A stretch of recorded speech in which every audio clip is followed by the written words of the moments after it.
తెలంగాణ బీజేపీలో రాజకీయం రోజురోజుకి రాజుకుంటుంది. పార్టీ రాష్ట్ర శాఖ అధ్యక్షుడిగా శాసనమండలి మాజీ సభ్యుడు రామచంద్రరావు నియామకం తర్వాత అనూహ్య పరిణామాలు చోటు చేసుకుంటున్నాయి. ఆయన నియామకాన్ని సీనియర్లు వ్యతిరేకిస్తున్నట్టు కనిపిస్తోంది.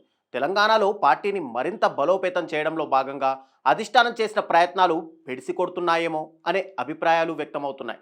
స్థానిక సంస్థల ఎన్నికలను ఎదుర్కోవాల్సి ఉన్న ప్రస్తుత పరిస్థితుల్లో ఈ వ్యతిరేకత తలెత్తడం ప్రాధాన్యతను సంతరించుకుంది.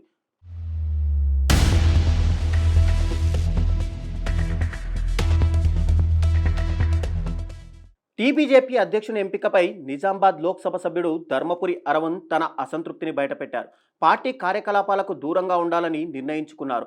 పసుపు బోర్డు సాధించిన ఘనతతో పదవి దక్కుతుందని ఆశలు పెట్టుకున్న ఫైర్ బ్రాండ్ ఈసారి కూడా పదవి దక్కకపోవడంతో తీవ్ర నిరాశలో ఉన్నట్టు ప్రచారం జరుగుతోంది.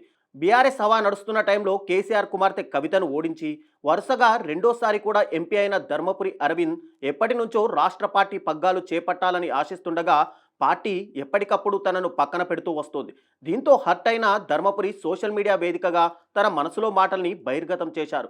వ్యక్తిగత కారణాల వల్ల పార్టీ కార్యక్రమాలకు హాజరు కాలేనని నిజామాబాద్ బీజేపీ ఎంపీ ధర్మపురి అరవింద్ పెట్టిన పోస్టు పొలిటికల్ సర్కిల్లో హాట్ టాపిక్గా మారింది. వరుసగా 2 సార్లు ఎంపీగా గెలిచిన అరవింద్ తనదైన దూకుడుతో ఫైర్ బ్రాండ్ ఇమేజ్ సొంతం చేసుకున్నారు. తొలిసారిగా 2019 ఎన్నికల్లో అప్పటి ముఖ్యమంత్రి కేసీఆర్ కుమార్తె కవితపై విజయం సాధించి రాష్ట్ర రాజకీయాల్లో సెంటర్ ఆఫ్ అట్రాక్షన్గా నిలిచారు.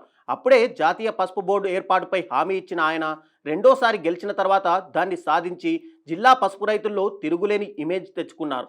నిజామాబాద్ జిల్లాలో పసుపు బోర్డు ఏర్పాటు చేయించి కేంద్ర హోంశాఖ మంత్రి అమిత్ షాతో ప్రారంభం చేయించిన అరవింద్ తన బ్రాండ్ ఇమేజ్ మరింత పెంచుకోగలిగారు. ముందు నుంచి దూకుడుగా ఉండే అరవింద్ ప్రత్యర్థులను ముఖ్యంగా బీఆర్ఎస్ను టార్గెట్ చేయడంలో ఎప్పుడూ వెనకాడలేదు. ఈసారి ఖచ్చితంగా రాష్ట్ర బీజేపీ అధ్యక్ష పదవి దక్కుతుందని ఆశించారు అరవింద్.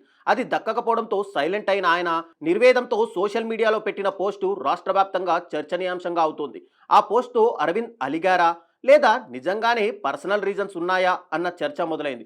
ఒకవేళ ఆ మెసేజ్ను తెలియజేయాలి అనుకుంటే అధిష్టానానికి తాను మెసేజ్ చేయవచ్చు లేదా కాల్ చేసి చెప్పవచ్చు. అంతేగాని సోషల్ మీడియాలో పెట్టడం ఏంటి అనేది చర్చనీయాంశంగా మారింది. నూతన అధ్యక్షుడి ఎంపికపై గోషామహల్ ఎమ్మెల్యే రాజాసింగ్ డైరెక్ట్గానే తన అసంతృప్తి వ్యక్తం చేసి పార్టీకి రాజీనామా చేస్తే ఎంపీ అరవింద్ మాత్రం ఇలా మెసేజ్ రూపంలో నిరసన తెలిపారు అంటూ విశ్లేషకులు అభిప్రాయపడుతున్నారు. చివరిదాకా బీజేపీ తెలంగాణ కొత్త అధ్యక్షుడి రేసులో ఉన్న ఎంపీ అరవింద్కు ఈసారి కూడా అవకాశం దక్కకపోవడం నిరాశకు గురి చేసిందంటున్నారు. పాత కొత్త నేతల పంచాయతీలో పాత నేతల వైపే అధిష్టానం మొగ్గు చూపింది. బీసీ వర్గాలకే పగ్గాలు అప్పగించబోతున్నారంటూ జరిగిన ప్రచారంలో ఎంపీలు ఈటెల రాజేందర్, ధర్మపురి అరవింద్ల పేర్లు చివరి వరకు ఫోకస్ అయ్యాయి. అమిత్ షా నిజామాబాద్ పర్యటన సూపర్ సక్సెస్ అయిన సందర్భాల్లో ఉన్న కాషాయం శ్రేణులు అరవింద్కు అధ్యక్ష పదవిపై గంపెడాశతో ఉన్నాయి. పార్టీ వర్గాలతో సంప్రదింపులు జరిపిన అధిష్టానానికి కూడా అరవింద్పై సానుకూలమైన రిపోర్ట్ వచ్చిందట. ఢిల్లీ స్థాయిలో పలుకుబడి ఉన్న అరవింద్కు ఆర్ఎస్ఎస్ అండ కూడా ఉంది.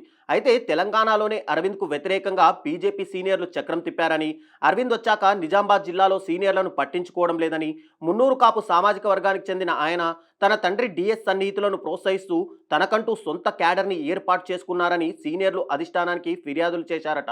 అదే అధ్యక్ష పదవి రేసులో ఎంపీ అరవింద్కు మైనస్ అయిందని పార్టీ వర్గాల్లో చర్చ జరుగుతుంది. మరోవైపు ఈటెలకు పగ్గాలు అప్పగించడానికి ఆర్ఎస్ఎస్ నుంచి వ్యతిరేకత ఎదురైంది.